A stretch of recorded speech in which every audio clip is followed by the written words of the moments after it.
नमस्कार। एक बार फिर मोदी जी ने मेरा विश्वास नहीं तोड़ा, झूठ बोलकर ही गए। बंगाल को बदनाम करने का प्रयास किया, लेकिन अपनी तरफ से क्या करेंगे वो बताया नहीं। उनसे मैंने पूछे थे प्रश्न, लेकिन उन प्रश्नों का जवाब नहीं मिला। चाहे वो दुर्गापुर फर्टिलाइजर प्लांट हो, दुर्गापुर स्टील प्लांट का मॉडर्नाइजेशन हो, एमएएमसी को बनाना हो, कुछ नहीं कहा उन्होंने। आकर के बदनाम करते चले गए। गैस पाइपलाइन की बात की। गैस पाइपलाइन संभव नहीं था अगर बंगाल सरकार उनको जमीन नहीं देती, अलाइनमेंट नहीं करती और सुविधा नहीं देती। मोदी जी उसको नहीं बोलेंगे, कभी नहीं बोलेंगे, क्योंकि वह सच बोल ही नहीं सकते, वो दूसरे किसी को क्रेडिट दे ही नहीं सकते। विषमता भरी पड़ी है उनके अंदर। मैं आपको एक उदाहरण देता हूं। दिल्ली में वो चुनाव जीते, अरविंद केजरीवाल को हराया और उन्होंने कहा लोगों को चुनाव से पहले कि जहां झुग्गी वहीं घर देंगे, आप लोगों को लोन बनाकर देंगे, आप लोगों को नौकरियां मिलेंगी। और सबसे पहला काम क्या किया? बुलडोजर भेजकर 7 दिनों के अंदर उन सभी घरों को तोड़ दिया। यानी पहले झूठ बोलो, लोगों को बरगलाओ और उसके बाद फिर उनको तोड़ो। एक इन्फिल्ट्रेशन के बारे में बोल गए कि बांग्लादेशी घुस रहे हैं हमारी सीमाओं में, उनको पश्चिम बंगाल की सरकार आश्रय दे रही है।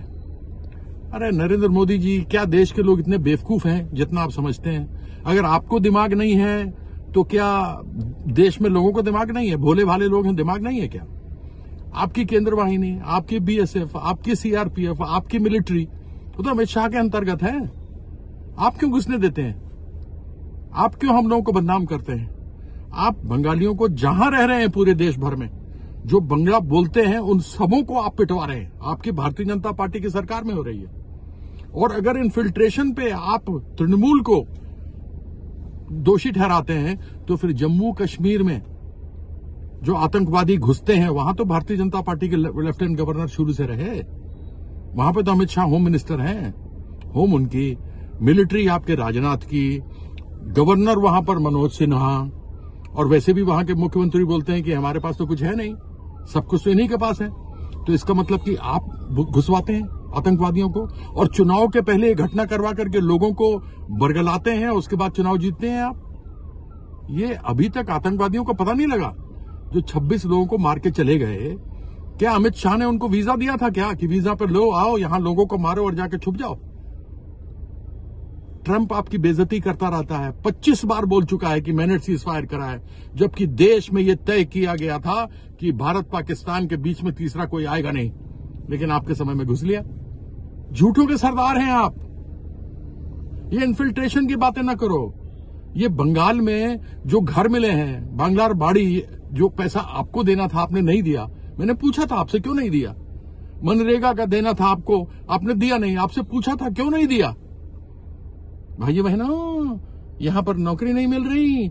नौकरी तो आपका डीएसपी देगा, नौकरी तो आपका फर्टिलाइजर प्लांट देगा, एमएएमसी देगा, ग्लास फैक्ट्री यहां पर लगी हुई थी वो देगा, एफएसएनएल, उसको आपने प्राइवेटाइज कर दिया जहां 1000 लोग काम करते थे।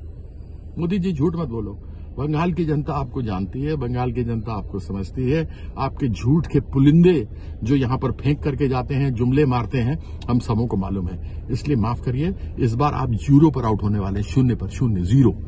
पिछले बाई इलेक्शन में 6 विधानसभा चुनाव के अंदर 6-0, मतलब आपको ऐसा छक्का मारा ममता बंदोपाध्याय ने कि आप बंगाल के बाउंड्री के बाहर चले गए। वही होगा। आपकी बातों को बंगाल की जनता समझती है। बंगालियों का जो अपमान आप पूरे देश में आपकी भारतीय जनता पार्टी कर रही है, उस सबों को देख रही है और इस अपमान का बदला इस बार असेंबली में आपको मुंह तोड़ के मिलेगी। आपकी सारी सीटें जमानत जब्त होंगी। ये मैं आपको बंगाल के लोगों की तरफ से कह देता हूं। बहुत बहुत धन्यवाद आपके झूठ के पुलिंदे के लिए। एक बार पुनः धन्यवाद करता हूं कि आपने मेरे विश्वास को नहीं तोड़ा, जुमलों की बौछार लगाई। झूठों के सरदार बादशाह श्री नरेंद्र मोदी जी को मेरा नमस्कार।